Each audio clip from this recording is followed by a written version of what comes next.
Hi, Dave. Hi, Eric. Hey, Dave. Do we curse on this podcast? Yes, Eric. Yes, we do.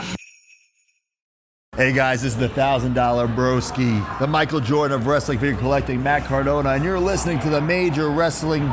Wait, what? This is Adventures in Collecting? Is this the bootleg Major Wrestling Figure podcast? Are you serious, bro? Enjoy the show. Are you ready, kids? Get your parents' permission, check your mailbox, and grab your sleigh. It's time for the Adventures in Collecting podcast. Ho, ho, ho, ho, ho, ho. I'm Eric. And I'm Dave. Welcome to Adventures in Collecting, where we talk toy news, culture, and hauls. Along with our journeys as collectors. Happy holidays, everybody. Hey. We're back. Yes, we are. I was here last episode too, but you're back. Yes, I'm back. Happy holidays, everybody. Yeah. Welcome to Adventures in Collecting, our special holiday edition. This will be airing, today is the 23rd, so happy Hanukkah, first and foremost. Christmas is right around the corner, and we had a special guest in our intro. Yeah, what a holiday miracle. We had Santa. Santa was there. Yes, but who else was there, Dave? Oh, well, of course. Much thanks to Matt Cardona of the Major Wrestling Figure podcast for that intro. Very cool to hear from Broski. Yeah. Yeah, and we love scratching that figure itch. So. Yeah, so and I've been letting him breathe lately. Finally. Yeah. No, but seriously, super, super big thanks to Matt Cardona, and of course to friend of the program, John Carlo. So, yes, thank you to both of them. And Santa Claus was being portrayed in the beginning there by Santa Claus. Sure, Santa Claus. We'll stick with that. Read the show notes. Read the show notes. So before we jump into the also thank you to our friend of the program, Joe Azari, for having that word with Santa Claus. So before we jump into today's holiday topic, which is going to be Ghosts of Christmas Past, Dave and I are going to take you through some of our, one moment each from our childhood of Christmas morning and like a toy that was really, really important to us, or a really good memory of a toy like that. Before we hop into that, of course, we're going to do the news and hauls, but we need to address the elephant in the room, which is The Rise of Skywalker. We are recording this on Friday the 20th, and at this point, I have seen it twice. I have seen it once, because I have. And, it's still really early. It's only going to be the first weekend. And I know there's a whole lot of people that are not going to have a chance to see it for work and, travel obligations and everything. So no spoilers here. We're not going to talk about anything that happened in the movie. But just, a quick top line. I really enjoyed it. Talking Star Wars critique with me is very difficult because I'm a little bit of a homer for all of them. The books, the comics, the TV shows. But I really enjoyed it, and I'm really excited for some of the potential action figures that could come out of this movie. Yeah. There are some really cool moments, variations of things. I'm very excited. I'm very satisfied with the end. It was very fun. I enjoyed the movie a lot. Yes, there are a couple of things that I didn't love wholeheartedly. But I would say I would not tell somebody that I didn't like it. I really enjoyed the movie. It was a lot of fun. There was a point where I was like, oh, they might lose me here, and then it was redeemed. So yeah, I enjoyed it. So I think overall, both of us are saying go see it. If you're a Star Wars fan, go see it. So to hop into news, just some really cool things that happened in between the last episode and this episode. Hasbro released some glam shots of the upcoming Cosmic Ghost Rider and Squirrel Girl for the Marvel Legends line that we had mentioned. We post the pictures on our Instagram, which, by the way, if you're not following us yet there, it's at AIC_podcast. The shots look awesome. I'm not super familiar with Cosmic Ghost Rider. Ghost Rider has never really been my wheelhouse, but it looks really cool. Don't know a whole lot about the character, but yeah, he looks awesome. And the Squirrel Girl, of course, looks awesome. Comes with the moped. Speaking of the Major Wrestling Figure podcast, they had a limited release of Remco style action figures on Ringside that sold out in just a few minutes. Yeah. I think the timing from official release, not pre-release, was 23. Yeah, I mean, and they're super cool figures. They did a really cool commercial, like 80s 90s style commercial for it, which was really awesome. They're those classic Remco, what is it, AWA? Yeah, style figures, with lucha masks, and they look really cool. Yeah, I was fortunate to be able to order one. The other limited thing that happened the other day, for those that follow what Funko is doing, with their kind of pop-up shop website, they have those random drops where they kind of announce them on social media. There's been a lot of talk about some of the recent ones not selling out. They're either producing too many of them, whatever anybody has to say about it. But they put out a $100 18-inch Adam West style Batman pop that sold out in less than 2 minutes. I believe there were only 700 of them produced. So I don't know whether that was a reaction to some of the fan response to how that process has been going or not. But still showed that even with a product with a pretty big price tag on it, that if it's a limited quantity item from them, it's gonna go. And honestly, it is a cool looking pop. I actually tried to get it for myself. I don't. 18 inches is a lot. I there's just something about, like, I love the Adam West Batman. The cowl is yeah, cool. with like the lines on the eyes and stuff, like just the way that's designed. I tried to get it, I couldn't. So, but for news, that's all I got. I mean, that's pretty much it. Ringside is shipping. Ringside Collectibles is shipping the. Just got the email notification that the Jushin Thunder Liger Storm Collectibles is in stock. So hopefully that means that all retailers will be getting that soon, because that's a phenomenal figure. And is that like because I know Super 7 was doing New Japan figures too, right? Yeah, I think there's a difference, and I think we talked about this when it was announced that the licensing is different because Jushin Thunder Liger is a manga character first. Yes. But in scale-wise, they're going to scale with... Same scale. Okay. Cool. Did you have any other news? That's all I got. Slow heading into the holidays. Yep, usually the case.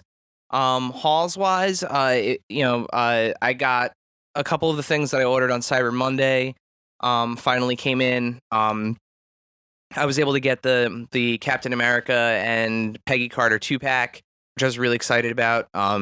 Agent Carter, Peggy Carter, she's one of my favorite characters in the MCU, and the Haley Atwell sculpt and face print on her is it's incredible. It's one of my favorite ones. I was also able to pick up something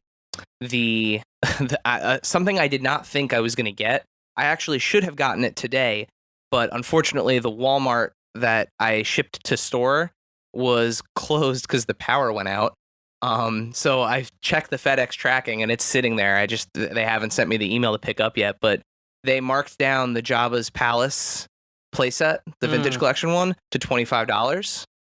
And it comes with 2 carded vintage collection figures along with the actual playset.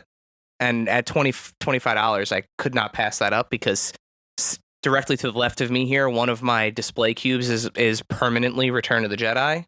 So I'm going to judge some things up there, but once I get that in, we'll do an unboxing of it, and I'll take pictures of it set up with all the other figures. I'm very excited to get that. But that's pretty much been my hauls. I got 4 weeks worth because, we're going back to a couple episodes ago that I've been just kind of writing stuff down, and good Lord, am I an embarrassment.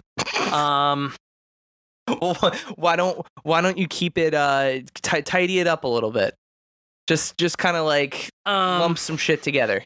Yeah, so one of the things I got was I picked up the Amazon exclusive Micromaniacs battle game on because it comes with 2 extra figures. So now you have 2 of the rings. I returned the other one. Okay. But the standard one that you'll see in the store is Braun Strowman and Finn Balor. The Amazon one came with a repaint of Daniel Bryan and a repaint of the Macho Man. Oh yeah. So that was cool. Then I picked up a couple of other just kind of things. Like I got the Survivor Series Walmart exclusive Jeff Hardy and Don Morocco, which was neat. I also picked up the Diamond Dallas Page Elite. I picked up the Bash at the Beach Network Spotlight 3-pack. I found a Carl Anderson Elite, which now I have to find Luke Gallows, which apparently is difficult. I found... So Series 72 and 73 of Elites are starting to make it out to stores, which is cool. I found the Series 72 Rey Mysterio, which is the one I was looking for. And then Ringside Collectibles had their annual Black Friday, Cyber Monday, like in credit sale. I called it in credit sale. They can use that next year if they want. But I went kind of bonkers. I got the Dude Love Elite, which I believe was Elite 62. I got the Elite 63 Sami Zayn, Elite 65 Rusev. I got the Shayna Baszler Elite, Elite 67 Velveteen Dream. I got the Cedric Alexander Elite. I got WrestleMania 35 Scott Hall, last year's Survivor Series Bobby Roode. I got a Drew Gulak Basic, Elite 66 Kurt Angle. I got the Nia Jax Elite. I got the ECW, but the WWE version of ECW Matt Hardy Elite, which is a ringside exclusive, and the Brian Kendrick, WWE ringside exclusive Elite. So there were some insane deals going on. They were blowing out some stuff, so I definitely picked up stuff that I was looking for that I had been holding off on, and finally picked it up. Oh, that reminds me. Speaking of blowing stuff out, I did get 2 other things. I spent a grand total of $14 on the Hasbro Toy Shop's eBay page. They have an eBay store, like an official eBay store. I got the Black Series First Order Riot Baton, normally $200, for $9. And I got the My Co-Pilot Chewie, that like for real pets Chewie, for $4. And the latter of which will be a Christmas gift for Maddie. But yeah, they had some ridiculous, like crazy blowout sales on their eBay page. The Mace Windu Black Series lights, the Force Effects Black Series lightsaber, the Obi-Wan Episode 1. I couldn't pull the trigger fast enough on those. They sold out before I could get them. But even like the Darth Maul sabers, where if you buy the 2 of them, you can screw them together. They had them all for like $9 a piece.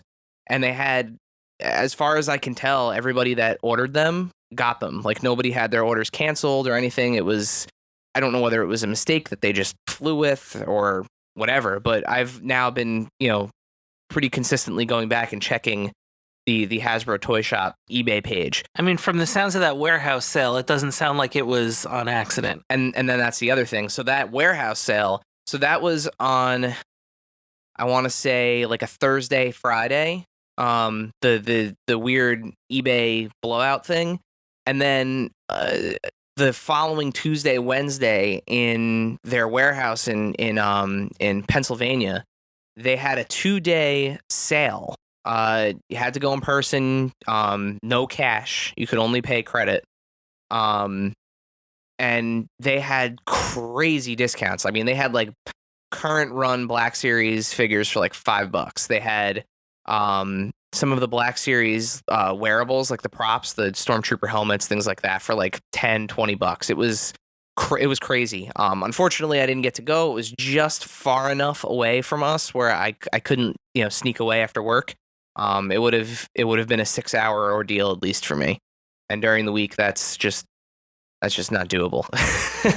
The other thing that I completely forgot to mention, as Dave was mentioning blowouts, I cannot caution more about making offers on things on eBay, because I got handcuffed to one. I'm glad I got it, but I spent a little more than I wanted to. I picked up the M'Baku Build-A-Figure for $40.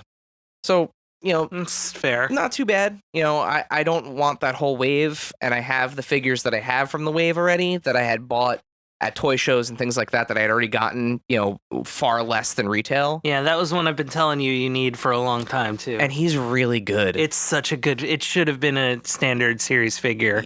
Yeah. It's really good. They did such a nice job on not just, I mean, the faces at this point. Saying that the Marvel Legends figures have great faces is kind of redundant, but they did such a nice job on the texture of his clothes. He has so many like layers on, and they just, the way that they're sculpted, they don't inhibit his movement. Like he looks fantastic. I don't have him out at the moment, but yeah, he looks great. So that's news. Well, that's not news. Halls. Yeah. I actually have another. We have another segment. Oh, oh, that's right. And I have clues. Oh shit. Yeah, it's time to guess that toy, Eric. All right. Cue the music. Is it guess that toy? Is that what we call this? I forget. I forget what we called it. Hang on, let's look it up real quick so we can get it right. Nah, who cares? Let's guess that toy this week. Guess that toy. All right. So, if you don't remember the rules, I forgot that we had a game. After I did all this stuff, I did prep. So Dave, so last time we did this, the toy was Captain Power and the Soldiers of the Future. Dave is going to read me.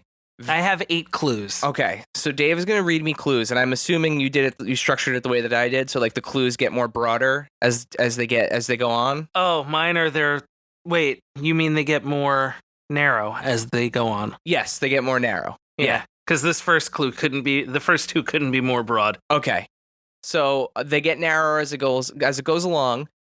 If I can't get it after the clues that Dave gives me, I lose. Right now, Dave is winning 1-0. I lose, and then we will flip it to you guys on social media. We'll put it up on Instagram, and if you get it, we'll figure out something. I have some. You know what? I actually have some really cool buttons that they gave away at the Toys R Us store, the store opening at Garden State Plaza that I've been hanging on to. Maybe we can send you a button. I don't know. We're mentioning it on social media. We'll figure out something. I'll even give you a 9th clue that I didn't write down, but I think you're gonna get this. All right. So, without further ado, name that toy. That's what it was. Name that toy. Name that toy. Cue the music. Guess that toy. It's a toy. All right. So, clue number 1. Are you ready? I'm ready, Dave. The first clue is, it was created by the company Amtoy, owned by greeting card company American Greetings.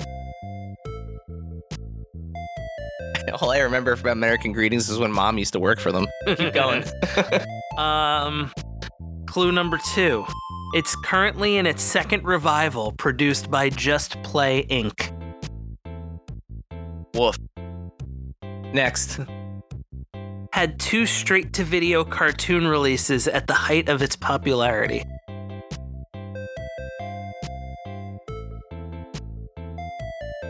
I'm just gonna take a guess. It's not Care Bears, is it? It's not Care Bears. Okay. Had a short-lived comic published by Marvel, and it was under their kids line at the time.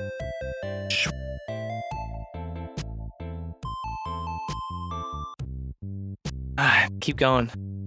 I think this next one is the giveaway. Was originally a popular foam gross-out toy in the 1980s. Foam gross out toy. Garbage Pail Kids? That is incorrect. Foam gross out toy. Spawned a series of copycat toys in the same genre.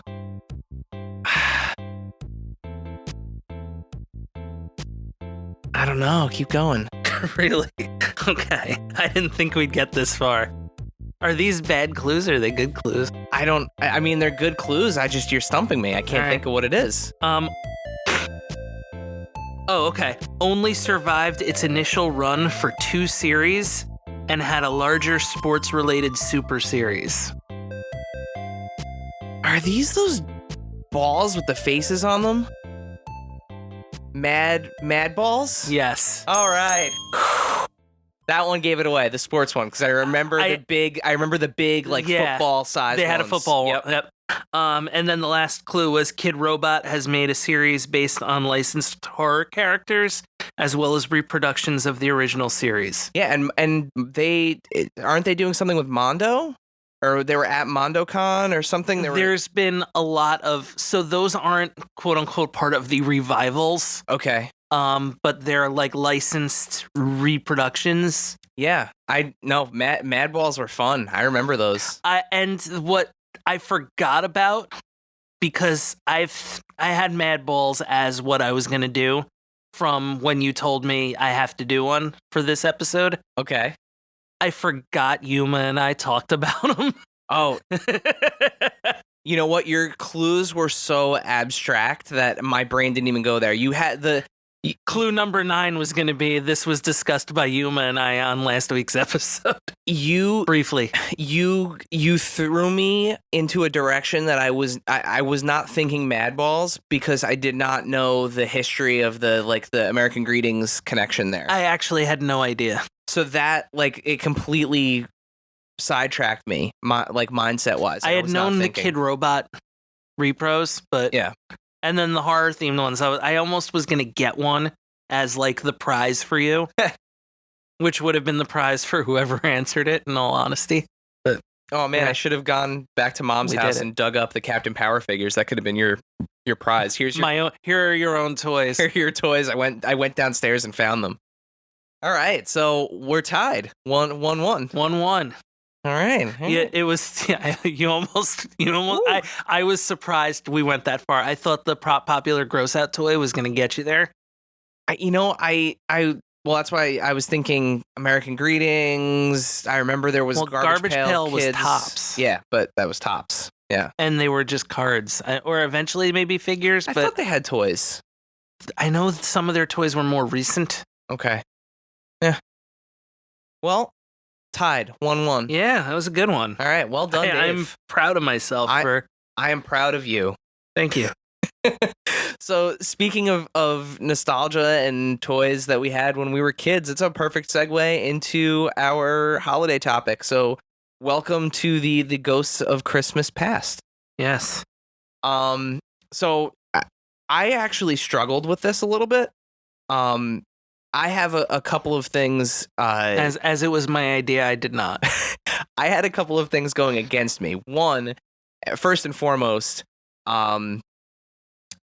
Christmas and my birthday are a month apart. So I have a very hard time remembering what I got on Christmas versus what I got on my birthday for the larger part of my childhood. So much so that I actually sent out a text message to both Mom and Dad. Really? And I said, hey, do you guys remember me being particularly excited about a gift or something, Christmas gift, or was there something that was really hard for you guys to find that you remembered? And the funny thing is, so again, there's an age gap between Dave and I, just 7 years. It is exactly 7 years. It was funny because both Mom and Dad were like, you wanted that Game Boy. and the original Nintendo. It's like, nope, that was Dave. Nope, that And was Game Dave. Boy came out. I think I got it after my birthday. And then like we started going through things, and they were like, yeah, we always remember that you wanted wrestlers and Batman figures. That's accurate. And then Mom goes, yeah, you wanted that thing with like the different parts where you put it together and it makes a big robot. I was like, Power Rangers. She was like, no, I think it was Voltron. Nope, was that like, was her other son. Nope, that was Dave. glad you guys remember me. But no, eventually the conversation I had with Mom is actually how I got to mine. So I'm gonna... Yeah, Game Boy was a summer thing, so I definitely bought that. Yeah, on my own. So I am going to say, since it was your topic, you go first. Okay. So for me, there's a lot, and there's going to be kind of crossover down the road with, maybe starting lineups or things like that. But I'm going to go with one of the first big ones for me. And emphasis on the word big because they're large figures. And that would be going back and getting a whole bunch of the early series LJN, WWF, WWE figures. I think they were Wrestling Superstars was the line's name. And the cool part with those was, of course, they were the huge figure. They had the card on the back that you could cut out, and it had the stats for each wrestler. You had the poster that was in it, which A, I wish I kept them, but B, I wish I didn't hang them up on my wall because they fetch a pretty penny these days. Yeah, with all the blue tack. Yeah. With fun tack oil stains on them. But yeah, they were great figures because even though they didn't move, they played well because you could do wrestling moves no matter what position they were in. Like body slams were always easy. You could always drop kick people.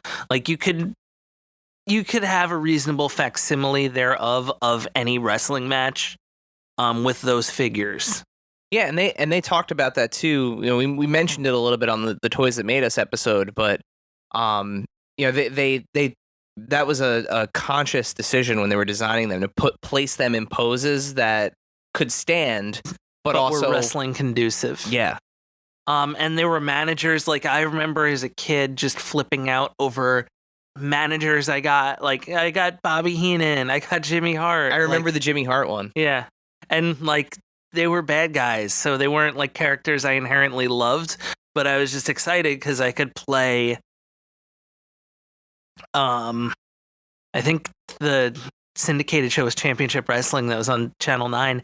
And then Prime Time and all that stuff in WrestleMania, so I could like make my own WrestleMania, or well, at the time that was really it. There was WrestleMania. So now those figures were single carded. I remember how like seeing pictures, and I know just from context how they were packaged. Do you remember how they were wrapped for you? Like, did anyone try to like fool you over, like throwing two in a Macy's box? I mean, you couldn't. They were so big. Yeah, and they were clumsy if you tried to put two of them together. Yeah. But yeah, it was just like large wrapped single carded figures. The ones that were actually interesting were the tag team 2-packs. I think as a 2-pack, I only got one proper 2-pack, and that was the Killer Bees. And they came with, so originally the only title belt you got was with Hulk Hogan. You got the, up until 1984, when he won the world title, you got that belt. So I think of it as like the Bob Backlund title, Iron Sheik title. Because Hogan didn't have it for a long time. Then he had the next one. But you got that title. With the tag teams, they came with a brown version of that, which was not the tag team title. You just got a brown version of the world title, which was weird. But and eventually when I broke my regular world title, the brown one became the next world title. Now, did you get the ring with them as well?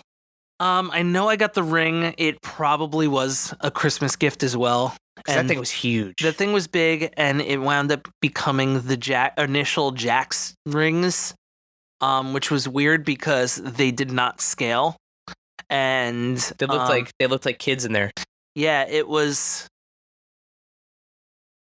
The other thing too is I got the original Impale ring. The Impaler ring, before it got recalled and got those caps put on it, which you saw on the Jack's rings. Yep. Because some kid got hurt really bad falling on it. The Impaler rig. Yeah. And I remember too, by the time we were playing with it with the Jack's figures, it had like duct tape in the middle because the middle was all fucked up. I'd break it. Yeah. I mean, those guys, you slam them in the middle hard enough, they're going straight through. Yeah. But yeah, I remember we were constantly like duct tape. It looked like it looked like a ring in like a boxing training academy. You know, like like just like the ring that's there to use. It looked like a taped up indie ring. Yeah, those were fun figures, and they lasted. And the ropes would always get like droopy, so you had like you just keep winding them. Yeah, and then all of a sudden, like at one corner, you'd have just this ridiculously kind of knotted up rope. Yep. That could, at that point, could never come off. The only way that's coming off is if you got scissors. If you cut it off. And the Hasbro rings did that too. Any rope like that did it. Yeah, because I mean, all of those, for anybody that has ever been in a wrestling ring, even at like an indie show or anything, those ropes really do not give. Like they have no give to them. I almost hurt myself real bad getting in one. I mean, they hurt. Like if you ever go to a small indie show in like a gymnasium or like a YMCA, like one of those real local ones, like sometimes you'll get ones with like like legends that come around and do a show like that. If you have the opportunity to, which a lot of times they don't care. Sometimes the photo ops are even in the ring. Yeah, usually they'll do like an intermission photo op with whoever the big headliner is. Yeah. I cannot recommend more to you to do two things. If they let you get in the ring and just press up against the ropes, like don't run into them, just lean on them and like press into them and feel how firm they are, and then just like fall on your ass on the ring. Like, I don't know if they'll let you do that. But if time, space, and allowance is there, because it will give you an appreciation for what you see on TV. Like even if you get in the ring for the photo op and you step foot on it, you'll realize that it's not what you think it is. So when with the toy rings and everything, those basically like they're basically like shoelaces, around the rubber. They're big rubber bands. Yeah. They're springy, and like they're meant for you to pull the figure back against the ropes and kind of give them a little bit of a launch. So it's just not conducive for those ropes to last very long. No. And then I'm sure like some of them dry rotted and stuff like that. Yeah. But, so for me it was those LJN figures. They were awesome. They still are awesome. I would collect them if they were not so expensive. Well, I'm sure you still have a bunch of them. I probably do. I definitely garage saled a bunch. You might have done it on my behalf at one point, but mine were also so beat up, like so played with, that it didn't matter. I always liked you had George the Animal Steel, right? I did. Yeah, he was always one of my favorites because he had the green tongue. Yeah, I had a lot of them. I never had all of them. Like I never had the British Bulldogs. And I never had some of the later ones, but I had the vast majority of them. And I don't remember, did they scale with each other? Like was Andre bigger than everybody? In theory, like a little bit. Or did they just make him more crouched? Andre was slightly bigger, but in the grand scheme of things, everybody was roughly the same size. I remember them enough, like if I close my eyes and really think about it, like I can remember like holding them, but when I was playing with them, they were so big. They were monstrous at the time for you. Like I almost couldn't, like didn't have the faculties to like maneuver them. I was so tiny when I was playing with them. being so, I cracked mom in the face with one time unintentionally. Yeah. But yeah, no, those were cool figures. Did they have any other like accessories other than the ring? There was a steel cage, which I never had. Wow. It was the big blue cage. It was that was really hard to find. But that was really the accessory. Gotcha. It was just the figures. Were there any that like you remembered you really wanted and never got? Like British Bulldogs. British Bulldogs. Okay. Yeah. Yeah, those were super cool figures. My Christmas memory, I'm also going big, but in kind of a different way. So the figures for this were the standard 4-inch, 5-inch figures. Outside of Star Wars and eventually the Jakks, wrestling figures. My other big thing was Batman. Loved Batman. I remember that as a kid. Everything Batman. I remember my earliest memory of the Batman figures was actually the Batman Returns figures. That line, the Michael Keaton ones. Not the original movie. The Toy Biz ones. I think you had those. You had them too. But I remember playing with them, but I don't remember them being new for me. Like I remember I can remember the box art for like the penguin, the penguin was the superheroes penguin. Yeah, was the superheroes penguin painted black, white, and red. You I will say this, you did have them new. Okay. But Batman, regardless. I remember loving the Batman figures, watching the cartoons and when Batman Returns came out, I remember that being like, a really big deal. But by the time Batman Forever came out, that was like toy height for me. And I remember that line of Batman toys was crazy. There was always really cool, like I always wanted the Batman that was in the movie. So like always wanted the one that looked like the Batman in the movie, not the one with like the purple and yellow, like, pop out wings and stuff like that. Like when there was a green Batman. Yeah. And it was like, what is he doing? I don't know. It's always like, like mountain Batman and like Arctic Batman. Yeah. And it's cool because, it's a way to sell alternate colors. And sometimes some of them had like a loose comic connection. The coolest one, I remember there was one that was like a dark blue and charcoal one. And that was like, I think that was a Batman Returns one. Yep. And I was like, all right, I want that one. Yeah, because it was Michael Keaton wearing a comic book Batman outfit, which was awesome. But the Batman Forever line, that was when they started to do a really great job of nailing likenesses like properly in that scale. Like the Tommy Lee Jones Two-Face looked like Tommy Lee Jones. The Jim Carrey Riddler looked like him. The Val Kilmer like face was good. The Chris O'Donnell face was good. They were all there. But the coolest thing about that was the Batcave. So the Batcave for that year, and this was a Christmas gift. This is the conversation I had with our mom, and thank you, Tree. She remembered me getting this Batcave, the Batmobile, and like a slew of figures that came with it. So it must have just been like the Christmas of Batman. It was a 3-tiered cave system. So it was these 3 platforms that looked like cliffs almost, and they had flat platforms, and they connected. The bottom one was lower than the middle one, and then the higher one was higher than that.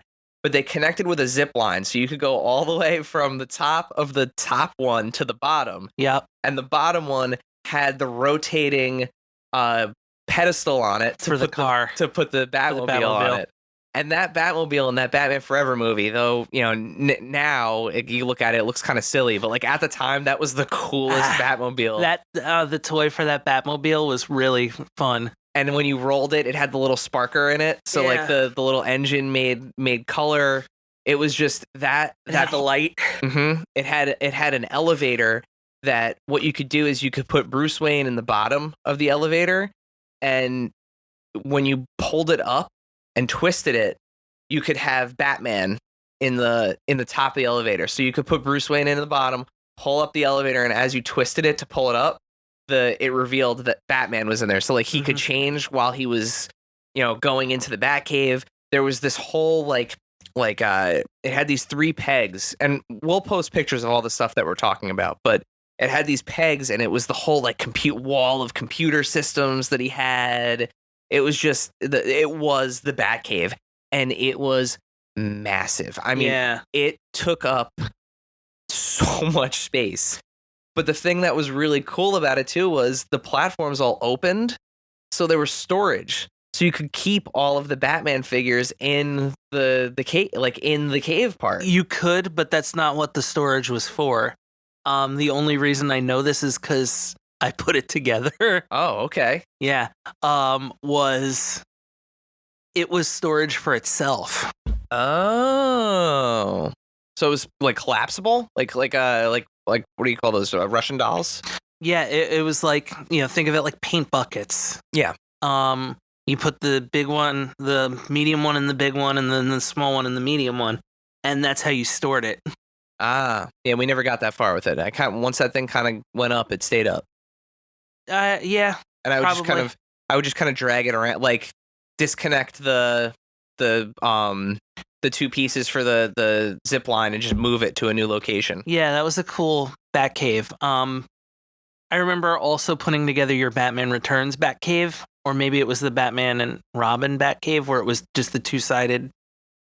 No, I think that was also Batman Forever. Because there was like the deluxe Batcave, and then there was like the one that was just like the computer console. It was the computer console, and then the little kind of like the flippy door, like the doggy door. Yep.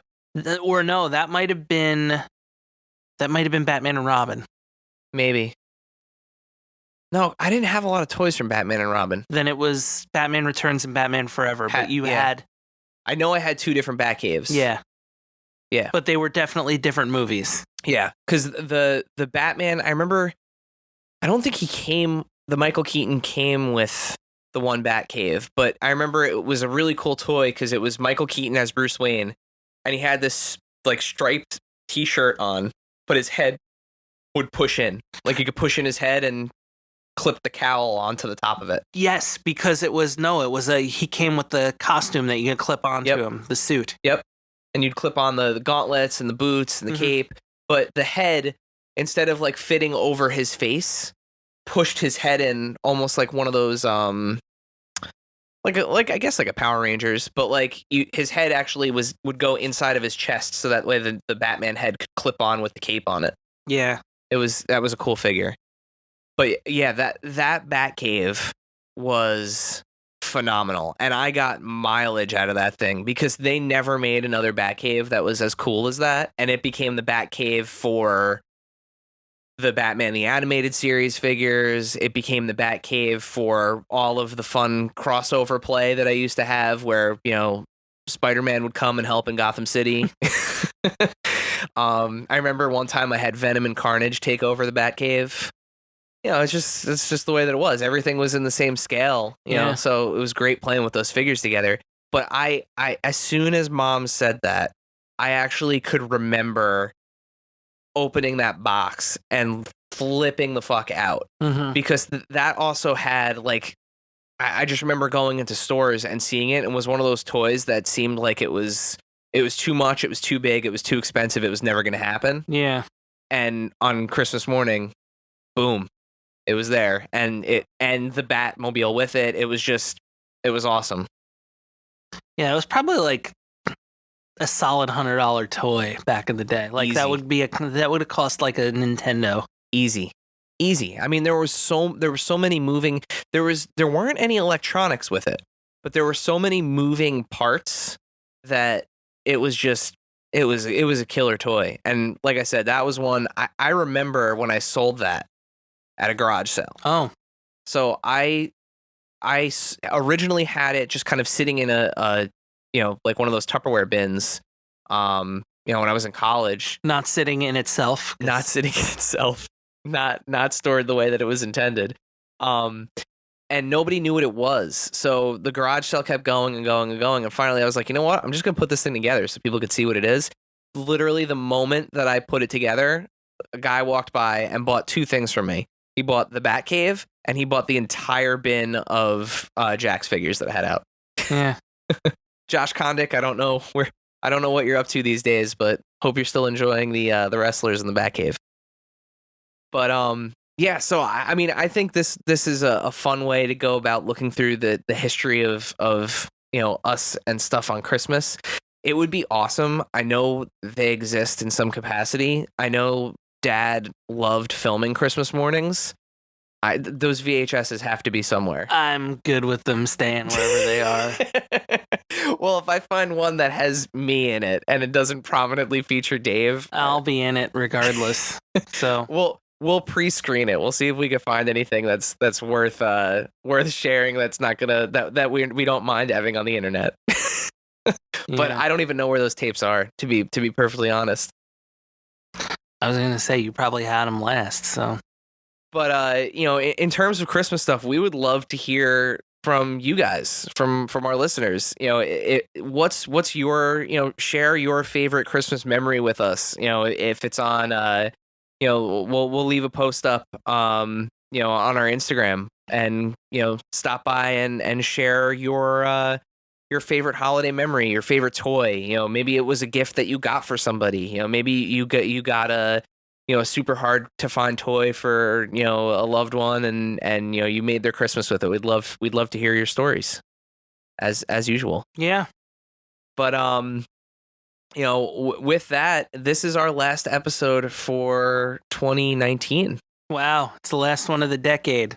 Yeah, wow. It's also only, I think, the 7th, 8th, 9th. I don't know. I lost count of the decade, so we're new. But going into 2020, just a quick thank you for all of you that listen to us. Every other week. We love. It's just the interactions that we're getting on our Instagram, and the nice comments that you guys leave on the reviews and everything. It's great to see that people are enjoying listening to us. It's really nice. And going into 2020, we're gonna keep doing it, and we're gonna keep giving you more stuff. And we have some really cool guests planned and interviews planned. And thank you to everyone who's contributed thus far. Yes. We can name everyone now. Yeah, go ahead. Joe Azari. In the show notes, we always include a link to his stuff.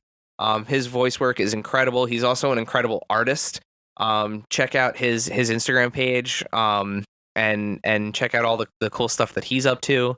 Thank you to Dave from Calling All Creeps podcast. Yep, and Zap Comics. Thank you for coming on for our Halloween episode, which at the time of this recording has been our most popular episode to date, which was a lot of fun to do. Thank you to Heather Antos being our first interview guest. It was so awesome having her, and hopefully we'll get her back on again someday with the two of us. Yeah. Thank you again to Yuma for being our second interview. And he's out in outer space somewhere, so I don't know if he'll ever stop in, but we'll probably do another interview again at some point. I heard he had a very successful landing in China. Yeah. So that was, we're excited to see that too, and keep an eye out for him. Championship Wrestling from Hollywood and Bar Wrestling. Yeah, the two spots he's in the most. And I think you can find, if Championship Wrestling from Hollywood doesn't air in your area, I was just looking it up, you can subscribe to it on Fight, FITE. Yeah. But yeah, we have so much cool stuff planned for 2020. Who else do we have? Well, thank you to of course Matt Cardona again. Oh, this yes. week. Yes. At Major WF Pod. Yeah. And you might know him as Zack Ryder from the WWE. Yep, at Zack Ryder. And his partner in Brian crime. Myers. Yep, Brian Myers, Kurt Hawkins. Yeah. We I feel like we're forgetting people. Are we? I don't think we are. I think we got everybody. Okay. I think so. Thank you to it's mostly been us. Thank you to Heather's boyfriend. Yeah, sure, we can thank him now in advance for next year. Yeah, for next year. He'll be on early next year. Yeah. Yep. It's coming. But with that, have a happy holiday. Have a happy new year. Oh, thank you to Non-Productive. Oh yeah, Of course. Oh, of course. Yeah, thank you to Frank and James and and all the guys at Non-Productive. We're so happy to be a part of their network. And all our friends and family that have listened and given advice and given their thoughts, because it's kind of what's made the show change over this short time. So thank you. Yep. Dave, have a happy new year. Yeah, you too. Thank you. We'll see you in 2020. Yep. See you next decade. Thank you, dear listener, for hanging out with us today. Subscribe, rate, and review us wherever you listen, and then tell your friends to do it. Thanks also to Joe Azari, the golden voice behind our intro. Our music is Game Boy Horror by the Zombie Dandies. Find more about them both in our show notes. Follow us on social media at AIC_podcast on Instagram and Twitter.